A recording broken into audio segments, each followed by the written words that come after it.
ជំរាបសួរពុកម៉ែបងប្អូនគ្នានឹងពីមជ្ឈមណ្ឌលសេវាកម្មកុំព្យូទ័រវិលត្រឡប់មកសាជាថ្មីបងប្អូនណាថ្ងៃនេះខ្ញុំបង្ហាញបងប្អូនតាក់ទងជាមួយនឹងមេរៀន Excel បន្តហើយគឺការគណនាផលបូកក្នុងលក្ខខណ្ឌច្រើនបងប្អូនណាហើយយើងប្រើរូបមន្ត sum if តែមាន s ណាបងប្អូនណាបាទយើងធ្លាប់តែកន្លងមកយើងធ្លាប់ប្រើតែ sum if អត់មាន s ឥឡូវ sum if មាន s តើយើងប្រើប្រាស់យ៉ាងដូចម្ដេចអញ្ចឹងបងប្អូនណាបងប្អូនថ្ងៃនេះខ្ញុំលើកឧទាហរណ៍តាក់ទងជាមួយនឹង daily sale list of personnel មានថាគឺការលក់ប្រចាំថ្ងៃរបស់បុគ្គលិកបងប្អូនណាក្នុងហាងមួយកន្លែងអញ្ចឹងបងប្អូនវាការឧទាហរណ៍ទេគឺការប្រឆាំងថ្ងៃនេះថ្ងៃ12ខែ3 2026បងប្អូនបាទមានថាលេខការប្រឆាំងគឺយើងចង់អូតូបងប្អូនណានេះចង់អូតូចង់ទៅដល់ពេលយើងបើកថ្ងៃណាចឹងយ៉ាងហ្នឹងបងប្អូនណាក្នុងតាក់ទងជាមួយការប្រឆាំងហើយនេះគឺការប្រឆាំងខ្ញុំលើកតែពីថ្ងៃ1ដល់ថ្ងៃ10បងប្អូនណាអូខេហើយ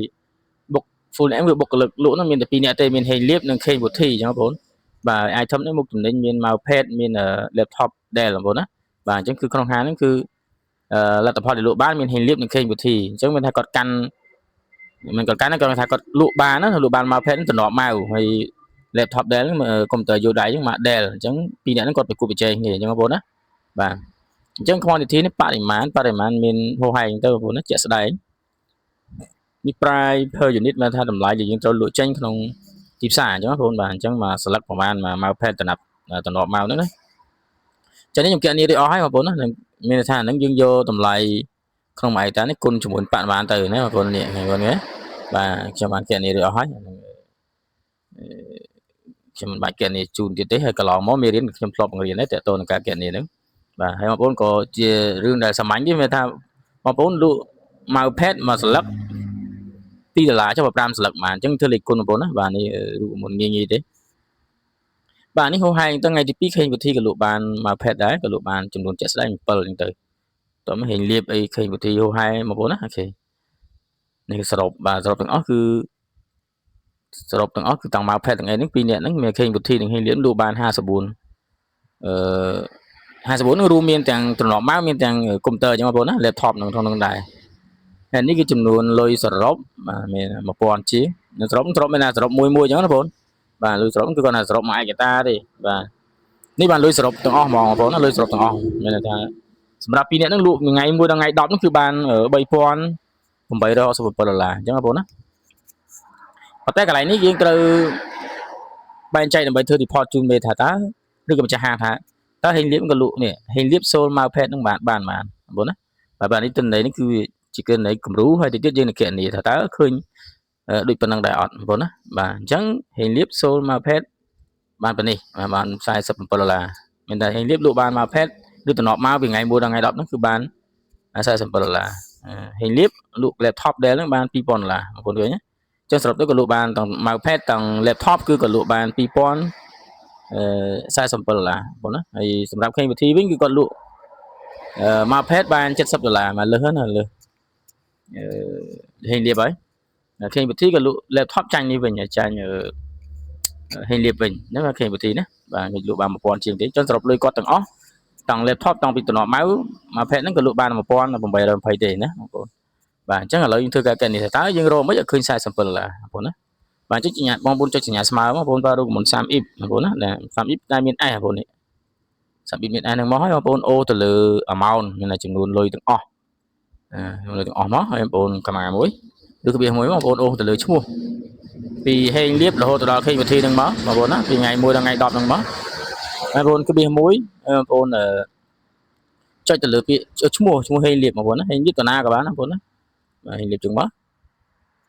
បងប្អូនក្បៀសមួយទៀតបងប្អូនអូពី mousepad មានពីកន្លែង item ហ្នឹងពីមុខតំណែងហ្នឹងពីតំណប់ម៉ៅឡើងលើរហូត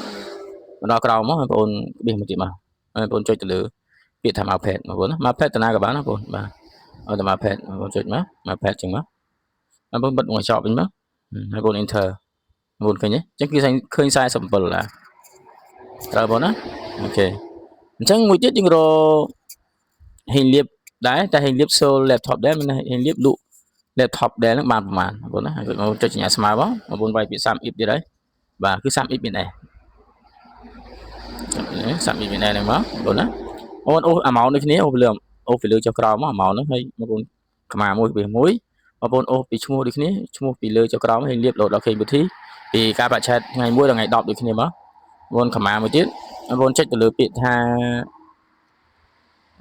hình liệt từ đấy là hình liệt từ nào các bạn không ở để hình liệt một bốn chữ nào các bạn đấy liệt từ lịch cho và đó bốn khám một chữ mà bốn ô từ lừa mà phết đó từ đó hàng cầu mà bốn khám một chữ mà bốn chữ ở trong cái tài laptop Dell từ nào các bạn không laptop Dell đúng không ok chữ trong lấy một hình liệt của bạn đấy bốn bật quan trọng mà bật Inter một cái nhé chắc mới tha hình liếp có lụ mà phép bàn sai sầm là thì có lụ laptop Dellคือbàn $2,000 4 โอเคចឹងកន្លែងនេះយើងអត់ទាន់ចូលទៅកាត់ខ្ទង់ទេមានតែដាក់តាមខ្ទង់ហើយនឹងរូបិយប័ណ្ណអញ្ចឹងណាដុល្លារអញ្ចឹងទៅអូខេឥឡូវយើងចាំយើងធ្វើសរុបតម្ដងទៅឥឡូវយើងរក King វិធី Soul My Pad អញ្ចឹងឥឡូវទៅទៅនឹង King វិធីម្ដងតើក្នុងពីថ្ងៃ1ដល់ថ្ងៃ10ហ្នឹងតើ King វិធីក៏លក់ My Pad បានប្រហែលបងប្អូនណាអូខេអញ្ចឹងចុចសញ្ញាស្មើដូចគ្នា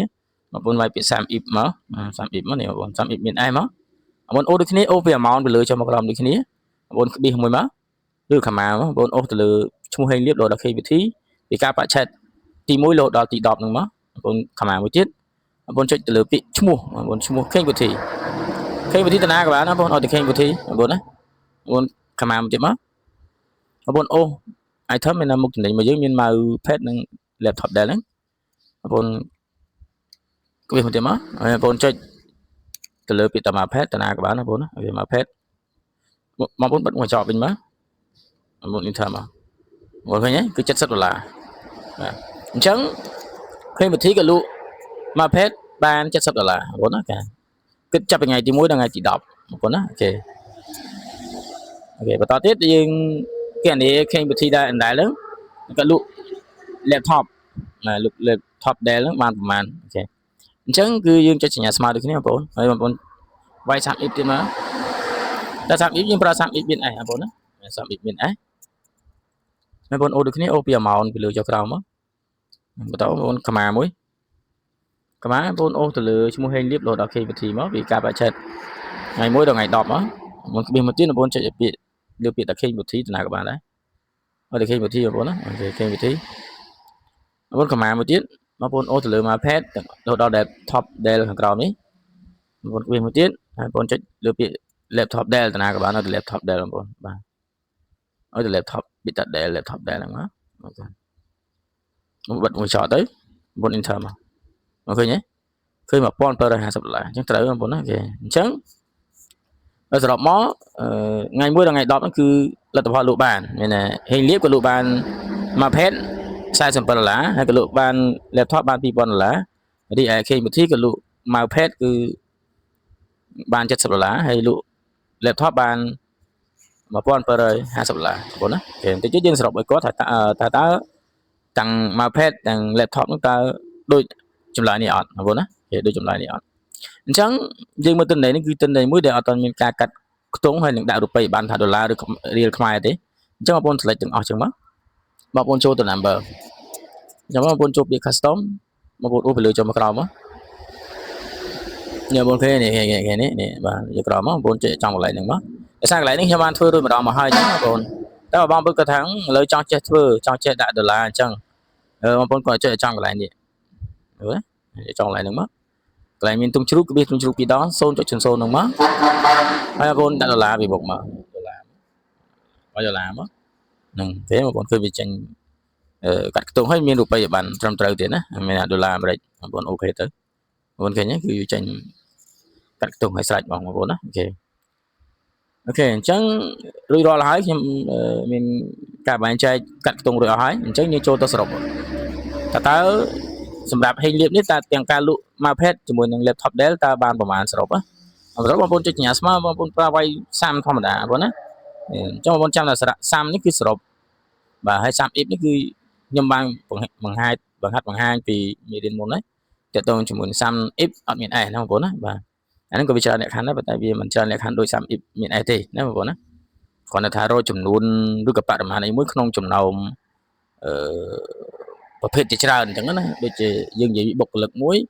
có miền bạc khai mà là còn mà cái này đấy còn miền bay nè hay còn ban từ bạc khai bay rồi sập lá hay miền bộc lực này cho tiết miền lệ kha miềnរដ្ឋបាលផ្សេងទៀតអញ្ចឹងណាអញ្ចឹងចង់រកថាតើ3នាក់ account ហ្នឹងមានប្រាក់ខែប៉ុន្មានអញ្ចឹងអាហ្នឹងគឺយើងប្រើ30ធម្មតាបងប្អូនណាបាទអត់មានអីទេអាហ្នឹងគឺនៅក្នុងមេរៀនមុនខ្ញុំបានបង្ហាញណាអូខេឥឡូវយើងសរុបលទ្ធផលលក់របស់ហេលៀបម្ដងបាទអញ្ចឹងគឺមានថាយើងយក47នេះបូកជាមួយ$2000នេះអញ្ចឹងបងប្អូនយកបញ្ញាស្មើវាយពាក្យ30ហ្នឹងមកហើយបងប្អូនអូសមកអូសពី$47ហ្នឹងមកបងណាអូសចឹងបិទមកចោលទៅបងប្អូន enter មកបាទឃើញអញ្ចឹងសរុបទាំងអស់គឺបានក៏លក់បាន$2047បាទបងណាឥឡូវឃើញវិធីម្ដងតើឃើញវិធីក៏លក់សរុបបានទាំងអស់ប៉ុន្មានបងណាទាំងតំណម៉ៅទាំង laptop ដែលបងប្អូនណាគេចុចញ៉ាស្មើបងបងប្អូនយកបងវាយ30ដែរបងវាយ30មើល30មើលហើយបងប្អូនអូដូចគ្នាអូពី$70មកដល់កន្លែងលទ្ធផលលក់ laptop របស់គាត់$1740ទៅបងប្អូនបិទមកចោលទៅណាបងប្អូន enter បាទឃើញទេបងប្អូនឃើញណាបាទអញ្ចឹងមានថានៅពេលនេះទំនេរត្រូវអស់ហើយមានថាសម្រាប់ហេលៀបគឺក៏លក់បានទាំង mousepad ទាំង laptop គឺលក់បាន$2000ជាង$2047រីឯ Activity ក៏លក់បានទាំង mousepad ទាំង